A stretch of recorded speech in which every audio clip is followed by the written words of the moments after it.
January 3rd, 1945. The wind howled through the ravines of the northern Apennines. Snow, sharp and dry, danced through the air like powdered glass. The mountain ridge at Monte Terminale groaned under the weight of a winter no army had planned for. Somewhere along a narrow trail, gouged into the slope, the 10th Mountain Division of the U.S. Army pressed forward, faces raw with frost, boots caked in ice, their breath frozen into crystals that clung to scarves and eyebrows. Second Lieutenant Charles Chuck Bryant hunched over a map barely visible in the early morning light. The sun was still dragging its weight above the horizon, and visibility through the pine canopy was limited to 10 paces. Behind him, the sound of groaning men and mules broke the stillness. It was the only way to get supplies up this high, or at least, that's what they'd believed until the new vehicle arrived. Bryant looked up just in time to see one of the Weasels crawl up the incline, its rubber tracks spitting snow in smooth, mechanical rhythm. Compact, unarmored, and barely 5 feet tall, the M29 Weasel looked more like a children's ride than a combat vehicle. Its rounded nose, flat bed rear, and unassuming purr drew stifled laughs when it first arrived.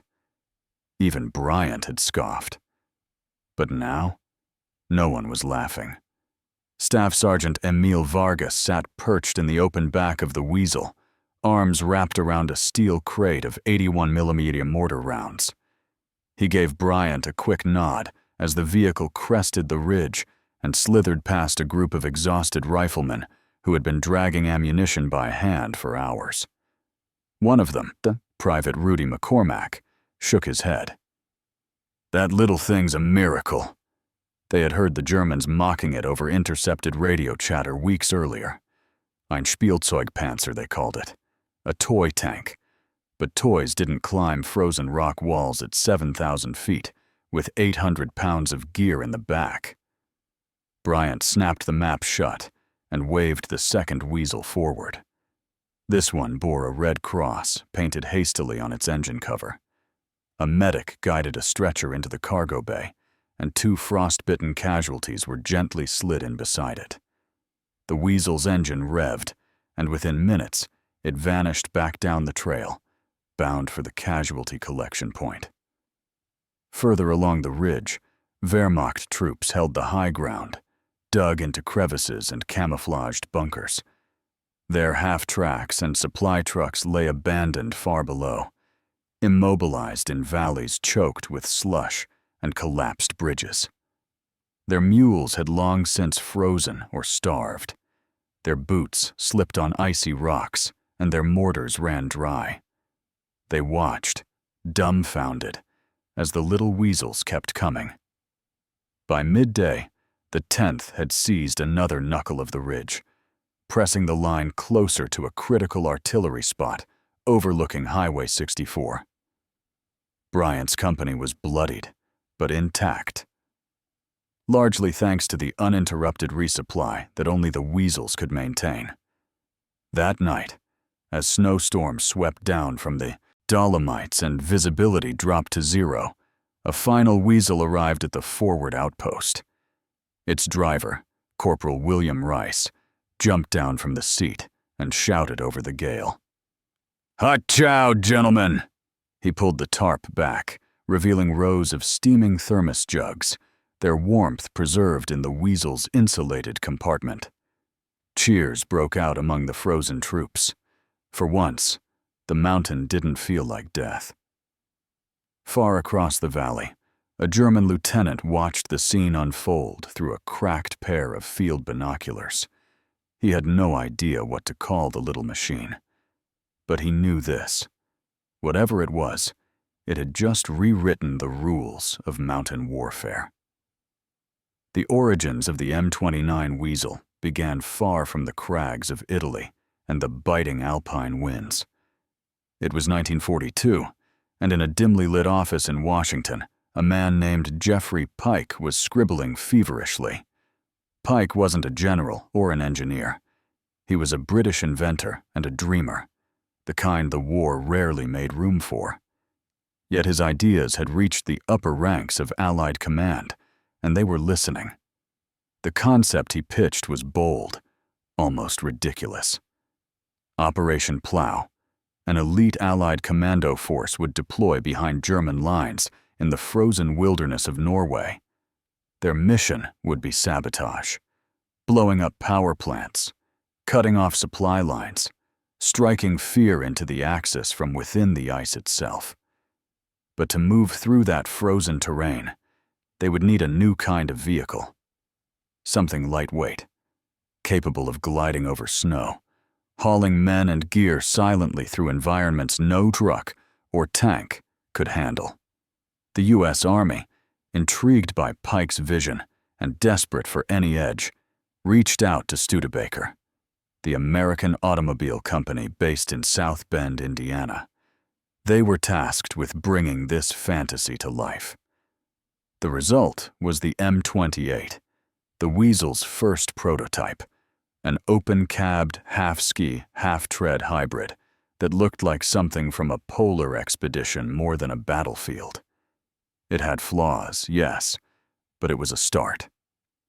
From that beginning came the M29, a streamlined, improved version with fully tracked rubber treads, a sealed hull, and a reliable 6-cylinder Studebaker engine.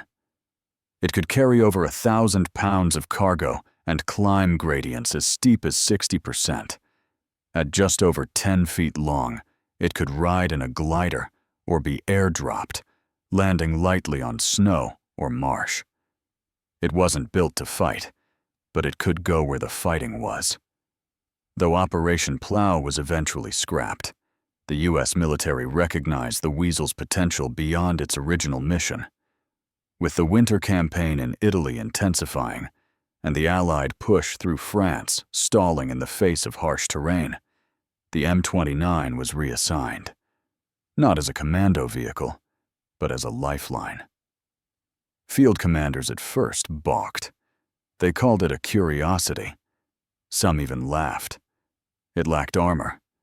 It had no guns. It looked, frankly, ridiculous next to the Sherman tanks and jeeps roaring through Europe. But reports from the mountains and forests soon told another story. In the Vosges mountains of eastern France, battered units of the 3rd Infantry Division struggled to bring up mortars and rations through hip-deep snow. When they deployed the M29s, they moved 4 times faster. In Belgium, Weasels skated across icy fields to evacuate wounded who would have otherwise perished. And in Italy, they climbed mountains no horse or mule could scale. Sergeant John Keller of the 85th Infantry would later write in a letter home, "We all made fun of the Weasel until it pulled 3 of us off a ridge under sniper fire. Can't say I'm laughing anymore." The Germans were less amused. As more Weasels appeared in Allied hands, Wehrmacht observers struggled to understand their purpose. With their low profiles and lack of visible armament, they assumed they were either recon vehicles or supply sleds. In truth, they were both, and more. Able to move across terrain impassable to Panzer IVs or Opel Blitz trucks, the Weasel gave Allied forces new flanking routes and supply corridors that German commanders had left unguarded, assuming nature itself would serve as a barrier.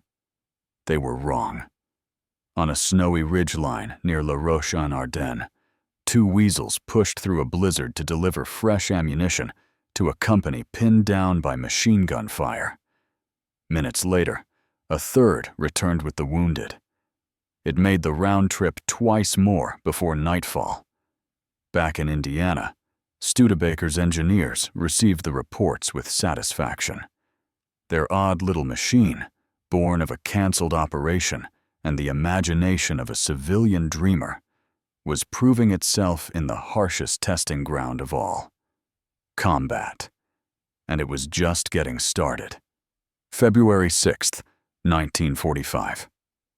Near Castel del Rio, the rain had turned the mountain soil to thick, clinging mud that swallowed boots and refused to let go. For the men of the 85th Infantry Division, the winter advance through the Gothic line was less a series of battles and more a relentless fight against nature itself. Snow still clung to the higher ridges, but here, between the peaks, the terrain had melted into a viscous, punishing morass. And in that sludge, the Weasel thrived. Private First Class Leon Cassidy braced himself in the back of the M29 as it bounced across the bog, loaded with boxes of .30 caliber belts and K rations wrapped in waxed canvas. The Weasel's low-pressure tracks kept it afloat, where even jeeps bogged down within a dozen feet. Its hull swayed but never sank, gliding like a sled over soup. Cassidy kept one hand on the edge of the flatbed and the other on his carbine, eyes scanning the ridgeline. The Germans had retreated to higher ground, but their mortars were still active, and the sound of distant shells echoed off the rocks like thunder. Up ahead, Lieutenant Bryant crouched beside a hastily dug trench line, radio pressed to his ear beneath a wool cap soaked dark with moisture. Beside him, 2 medics waited, with a stretcher and a signal flag. When the Weasel arrived, they wasted no time. Cassidy hopped down and helped them slide a bloodied corporal onto the flatbed, wrapping him in a poncho to shield from the sleet. "We'll send the next one up with morphine and plasma," Bryant said, voice hoarse from the cold. "Tell them we've got at least 3 more." Cassidy nodded and slapped the hull twice. The driver, Corporal Elsner, throttled the Weasel around in a tight arc and accelerated downslope. No spinning tires, no winches, no stalling. In the ravines below, soldiers from the 34th Infantry were cutting new switchbacks into the rock wall, trying to bring up a 75mm pack howitzer in pieces. When the Weasel passed them, hauling one of the heavier trail sections in its rear compartment, they stopped and stared. Captain Reinhardt, commanding the battery, blinked through the fogged lenses of his wireframe glasses. "We could have used a dozen of those last month." For the Italians in the local villages, the Weasel became a symbol of something more than utility. It arrived with supplies, towed out the wounded, and even helped evacuate civilians from bombed-out homes high on the ridgelines. Children ran after it, calling it La Bestia Silenciosa, the silent beast. In combat, the Weasel's silence was indeed a weapon. Its muffled tracks made it ideal for night runs and stealthy resupply missions under moonlight. Recon teams began using modified Weasels, painted in dark camo and stripped of extra gear, to sneak into no man's land under cover of darkness, retrieve intel, and return before dawn. By March, M29s were outfitted with radio equipment and even towing light recoilless rifles into position on slopes the enemy never expected would hold firepower. One such raid near Vergato shocked a German rearguard when rounds rained down from what they thought was an unreachable ridge. The Weasels had climbed it in silence, under cloud cover, and set up a position by dawn. Wartime innovation often gets romanticized in hindsight. But to the soldiers in the Apennines, the Weasel wasn't a miracle or marvel. It was practical. It worked. When nothing else did, when the horses died, the trucks spun their tires, and the footpaths became impassable rivers of muck, the Weasel kept moving.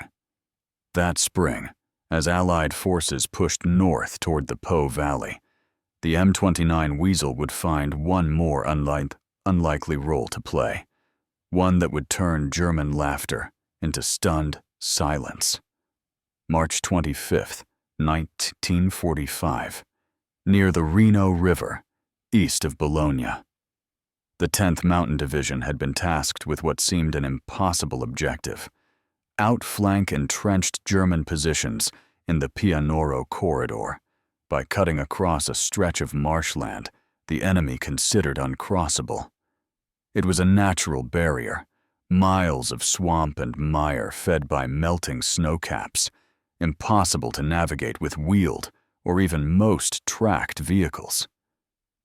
The Wehrmacht had left the flanks exposed, trusting the terrain more than wire or steel. That night, under a sky slashed by artillery flashes, the Weasels were loaded silently at the forward base of operations. The plan was unorthodox. 4 M29s, rigged with flotation panels and cargo nets, would ferry supplies and scout teams across the marsh under darkness. If they could create a temporary supply route, the 10th could flank the enemy and force a withdrawal without a costly frontal assault. Captain Samuel Reed stood over the first Weasel as it eased into the mire. It shuddered, dipped slightly, but didn't sink. The broad rubber tracks distributed its weight like a snowshoe. The hull floated, just barely. With a cough of its engine, it advanced into the black water. Behind him, German spotters scanned the ridgelines and road approaches. Their assumption was simple. No movement could come from the marsh. No mines had been laid there. No guns faced that direction. A dangerous miscalculation. By dawn, the Weasels had made 3 full crossings. They hauled ammunition crates, rations, and engineers with collapsible bridges. More importantly, they marked the safe path with branches and signal stakes for follow-up troops. At 0630 hours, elements of the 86th Infantry surged from the wetlands and struck the German left from an angle no one believed possible. The effect was chaos. Machine gun nests swung too late. Mortar teams scrambled to reposition. Within an hour, the German flank was broken, and their positions at Pianoro were falling back. Major Werner Kruger, commanding the 104th Jaeger Division, stared through his field glasses in disbelief. In the mire, he saw a shape bobbing between the reeds. It wasn't a tank. It wasn't a boat. It was something in between, like a flat, muddy insect crawling where no vehicle should move. By midday, Weasels were being used to tow 57mm anti-tank guns into place, exploiting the breach and cutting off German escape routes. Several even returned dragging captured German sleds and carts, repurposed for Allied use. In the aftermath, Allied engineers walked the battlefield. One of them, Sergeant Philip Dale, found a discarded German operations map. Across the marshland zone, in thick blue pencil, was a single word, scrawled in German: unpassierbar, impassable. He folded it and tucked it into his jacket. Not anymore. Later that week, Stars and Stripes ran a photo of a grinning infantryman standing next to his mud-caked Weasel, the caption reading, "Where the Panzers sink, the Weasels swim." Even the Germans began to understand. Prisoners reported new directives instructing machine gunners to target the small tracked vehicles on site, recognizing their critical role in resupply and evacuation. But by then, it was too late. The Weasel had slipped under their wire, crossed their rivers, and climbed their mountains.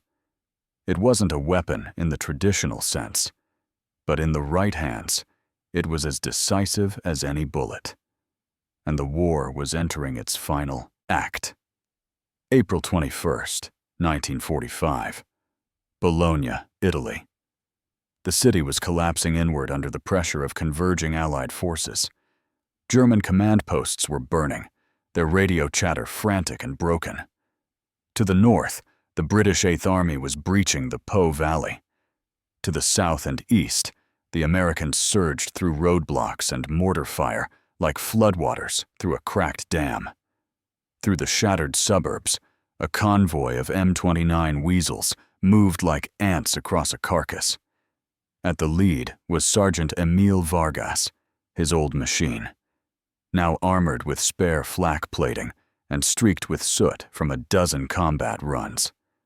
On board were crates of captured German Panzerfausts, hastily gathered and being reissued to American anti-tank squads. The streets were littered with wreckage, abandoned Kubelwagens, upturned motorcycles, and horses still in harness. Vargas guided the Weasel over the cobblestones with a kind of reverence. This city, once beyond reach, had been breached not just by tanks and men, but by the improbable little machine he now trusted like a brother. At a nearby aid station set up inside the shell of a bombed-out church, Corporal Rice pulled another Weasel to a stop. In the back were 2 wounded paratroopers and a French partisan. The medic waved him forward. "You'll want to drop them at the cathedral. They've got heat and morphine." Rice gave a thumbs up and rolled forward, the Weasel's engine humming over broken glass and rubble. A priest helped guide the stretcher out. One of the wounded, eyes barely open, muttered something. His hand brushed the Weasel's side. Rice leaned in. "Didn't think we'd make it," the soldier whispered. "Thing's got angels in the engine." Nearby, as the last German holdouts prepared to surrender or escape north, Allied commanders took stock. For every Sherman and Jeep in the spearhead, there had been 2 or 3 Weasels keeping the momentum alive. No fanfare, no guns blazing, just motion. Constant, unstoppable motion. The Wehrmacht had once dismissed the Weasel as a toy snow tank, but their retreat from the Apennines to the Po Valley had been shadowed and accelerated by it. Whenever the terrain should have saved them, bogs, mountains, snowfields, they were outflanked by a machine that shouldn't have been there. After the liberation of Bologna, General Lucien Truscott of the Fifth Army took a quiet moment with his staff atop a ridgeline overlooking the valley. He sipped cold coffee from a tin mug and nodded toward one of the mud-covered M29s sputtering by with a load of supplies. "Get me 100 more of those," he said. "Hell, get me 500. We'll be in Vienna by Christmas." They wouldn't need that many. Germany would surrender 2 weeks later. In the final days of the war, the Weasels didn't stop. They carried food to prisoners, hauled captured weapons, and ferried displaced civilians to safety. In Austria, a Weasel even helped tow a captured, experimental jet fighter out of the mountains for analysis. Just one more strange payload in its long record of impossible missions. After the guns fell silent, many M29s were scrapped or sold off. Some were turned into rescue vehicles for snowy American towns. A few ended up in Arctic expeditions or even civilian farms. But among the soldiers who fought through Europe's worst terrain, the memory of the Weasel lingered. It wasn't a tank. It wasn't a truck. It didn't boast or threaten. It moved. And where it moved, men followed, supplies flowed, and battles turned. The Germans had laughed, but by war's end, the only ones laughing were the men who had ridden the Weasel to victory.